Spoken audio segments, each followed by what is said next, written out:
Desafíos de la COP27 en el marco de la crisis climática. Hay algo nuevo, una pequeña luz al final del túnel a través de esta nueva formulación que se refiere a los países más pobres que han estado brutalmente afectados por la crisis climática. Si no reciben una ayuda, quedarán muy perjudicados, afirman los expertos. En este sentido, los países desarrollados se comprometieron a generar fondos importantes para poder ayudarlos, pero no fijaron montos ni mecanismos. Veamos qué dicen los expertos.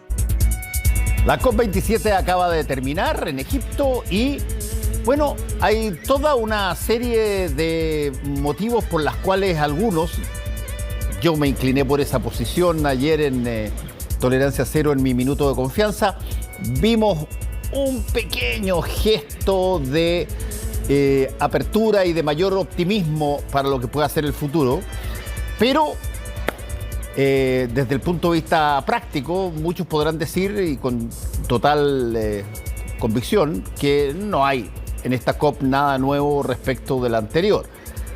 Raúl Sor nos va a contar sobre la COP. ¿Cómo estás, Raúl?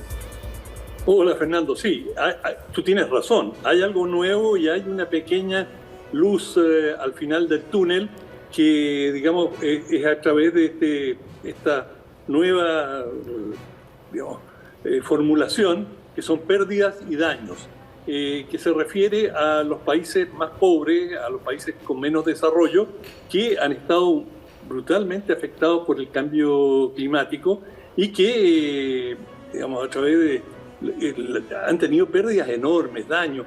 Nada más que mencionar este año, Pakistán, que tuvo pérdidas por más de 40.000 millones de dólares y 1.700 muertos en inundaciones. Estas son imágenes que vemos, bueno, las anteriores. Y bueno, si pensamos 40.000 millones de dólares para un país pobre como Pakistán, con una enorme población que ya tiene enormes dificultades, si no reciben una inyección, si no reciben una ayuda, realmente quedan muy perjudicados, y son perjuicios que, lo sabemos en Chile, como por ejemplo los terremotos, que tardan mucho tiempo en reponerse. Hay que reconstruir infraestructura, se pierden muchos hogares, caminos que quedan destruidos, y todo eso, repararlo. Países que ya están con un déficit, bueno, quedan en una situación de enorme vulnerabilidad. Y a esto se refiere pérdidas y daños, que los países desarrollados se comprometen a generar fondos importantes para poder ayudarlos a la reconstrucción. Pero esto, digamos, primero no fijaron monto, no fijaron mecanismo. Es decir, esto es una promesa. ¿Marca una diferencia con el pasado? Sí. ¿Cuál? Que en el pasado los países ricos, más desarrollados, se negaban a admitir una responsabilidad y a asumir compromisos. Ahora han dicho sí. En realidad tienen razón los países más afectados, más pobres, y nos comprometemos a ayudarlos. Pero no dijeron con cuánto iban a ayudar, ni los criterios con que iban a ayudar. Es verdad. ¿Cuántos años te pueden tardar en llegar a una solución? Es decir, ¿hasta qué punto es una salida para los países más ricos? No quiero ser cínico, estoy seguro que varios de ellos, y lo han demostrado en el pasado, tienen una intención de ayuda, pero hay muchos que, por decirlo en términos muy coloquiales, buscan sacarse el pillo y dicen, sí, de acuerdo, lo vamos a hacer más adelante. Pero de todas formas, sea como sea, es un paso adelante. Por lo menos ya hay un reconocimiento, y presumimos que en las próximas COP van a ir mejorando o se va a ir precisando estos temas. Sin embargo, dicho esto, hubo regresión en muchos temas, y es claro que hacer la COP en un país productor de petróleo, que no es el caso directamente de Egipto, pero que sí está en la esfera de los países productores directamente, es un hecho negativo. Y ojo, la próxima COP, la 28, va a ser en los Emiratos Árabes Unidos, es decir, un productor directo de petróleo, y va a tener todo el interés del mundo en preservar y conservar los privilegios, o que por lo menos no se le pongan cortapisas a la producción petrolera. Oye, Me quedé pensando en una frase que tú dijiste cuando hiciste la asociación con los terremotos. La gran diferencia que hay y que ha sido la discusión eterna en estas COPs y en otras instancias respecto de los destrozos o desastres, es que en el caso de los terremotos, la forma, por ejemplo, de ayudar es que tú progresivamente, por ejemplo, como ha pasado en Chile históricamente, tú progresivamente vayas, por ejemplo, mejorando todas las condiciones y las condiciones y las facultades, por ejemplo, de construcción. Entonces tú ahí generas un incentivo de que los edificios, las casas deben tener determinadas dimensiones, determinadas situaciones, apoyos aquí, acá, ingeniería, en fin, porque sabes que estás en un lugar sísmico. El problema que tiene el calentamiento global o que tienen todas las situaciones que pasan con el alza marítima es que los países que sufren el daño no tienen nada que hacer para evitarlo. No pueden, subir los diques, ni pueden de pronto hacer que llueva, porque el fenómeno del calentamiento global es un fenómeno global que viene, por cierto, iniciado por países que contaminan más que otros, pero tú no puedes generar una ley de DFL2 para que salgan mejor hechas las casas y resistan más los terremotos. Tienes que pedírselo a quien te está causando el daño, es la única forma. Cierto, tienes razón, el ejemplo siempre es peligroso utilizar analogía, pero también te diría que en el tema climático, por ejemplo, se puede cambiar mucho el envolvente de las casas, y en las causas del calentamiento global se puede hacer mucho, digamos, el tipo de materiales que tú empleas, el tipo de vehículo, los métodos de transporte. Es decir, todos los países, sin excepción, pueden mejorar enormemente las condiciones, y por eso cada país tiene que fijarse metas sobre cuánto piensa que va a incrementar sus emisiones y, bueno, en el caso del proceso en que estamos, cuánto va a disminuir. Y se pueden hacer disminuciones muy significativas y hay muchos países que lo han logrado. Ahora, el problema es que ciertos países, por ejemplo como China, con 1.400 millones de habitantes, que se dice contamina mucho más que, relativamente más que Estados Unidos, claro que sí, pero es decir, lo que plantea China, dice a Estados Unidos, ustedes empezaron a emitir, digamos, a utilizar el petróleo en forma intensiva ya en el siglo, o al comienzo del siglo XX, y nosotros recién lo estamos usando en forma seria a partir de la década del 70 o quizás un poco más adelante. De manera que primero tenemos un legado histórico que es mucho más pesado en los países desarrollados que entre nosotros.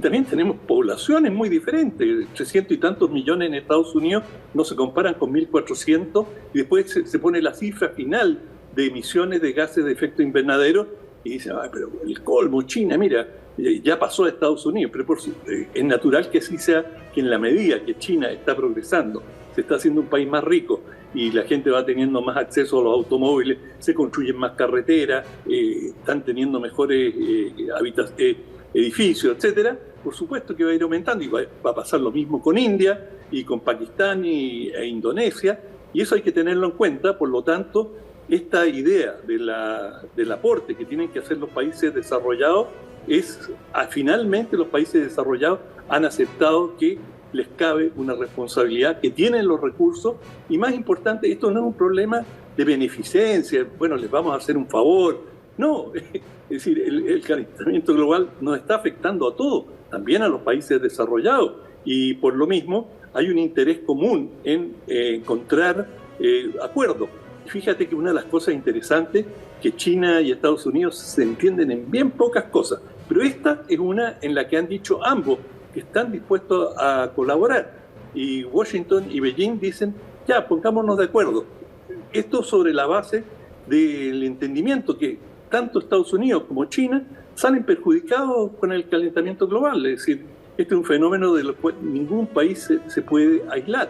Ahora, yo creo que esta COP fue particularmente pobre, marcó regresión. Por ejemplo, en lo que el tema central hasta hace poco era el petróleo, el carbón, el gas, y en forma gradual, y los europeos ahora también están empezando a decir, sí, sabe, el petróleo hay que disminuir, está bien.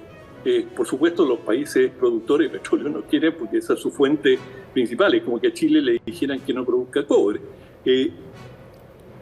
No al carbón, no al petróleo. Pero el gas, sí, el gas y lo han calificado primero como energía de transición. Es decir, a medida que no podemos prescindir de todo, entonces, bueno, el gas es el menos dañino. Pero finalmente ahora están diciendo en muchos países europeos que el gas es una energía verde, y eso es absolutamente discutible, que es una energía verde, es una energía altamente contaminante, menos, por supuesto que mucho menos que el carbón y que el petróleo, pero todavía es una energía contaminante. Es decir, los hidrocarburos son, la meta tiene que ser erradicarlos hasta, no en forma absoluta, pero disminuir su niveles de consumo hasta que decrezcan las emisiones, porque así como vamos, las emisiones van a seguir creciendo. Te quiero hacer una pregunta respecto de Brasil. Y te la voy a contextualizar rápidamente. Yo me acuerdo cuando Lula, no me acuerdo si fue en una COP o en una cosa, cuando se estaba argumentando esto de que Brasil tenía que proteger sus bosques porque eran el pulmón grande que quedaba en el planeta. Y Lula dijo, a ver, yo no tengo ningún problema en proteger los bosques, pero que me lo vengan a decir después de que ustedes diezmaron todos los bosques de ustedes arriba, y que, claro, después de que usaron toda la madera, exportaron todas las cosas, arrasaron con los bosques en las estepas europeas y en Estados Unidos, vienen y miran al pulmón verde y dicen, oye, ustedes no tienen que hacer nada de lo que hicimos nosotros porque ustedes son la última reserva de oxígeno que va quedando en términos de bosque. Ahora que vuelve el Lula, sigue teniendo una visión muy proactiva en materia de, en estos encuentros internacionales, en materia justamente de el rol que deben tener los países que, bueno, ya contaminaron, pero en el caso del pulmón verde, que es básicamente los bosques y la selva, hay muchos que ya prácticamente son arena. Sí, bueno, dos males no hacen un bien. Es verdad. Y los errores que se cometieron en el pasado, cuando no había la misma conciencia, no tenemos por qué seguir por esa misma ruta. Pero Brasil es uno de los países relativamente virtuosos en esta materia, no por la destrucción del Amazonas en los últimos 4 años con Jair Bolsonaro, pero en los gobiernos anteriores Brasil había hecho una disminución y había mejorado la protección del Amazonas, pero Brasil tiene una de las experiencias más importantes en el mundo de reemplazo del petróleo, del carbón, incluso del gas. Y Brasil es un pionero en el biodiesel, es decir, el uso de la caña de azúcar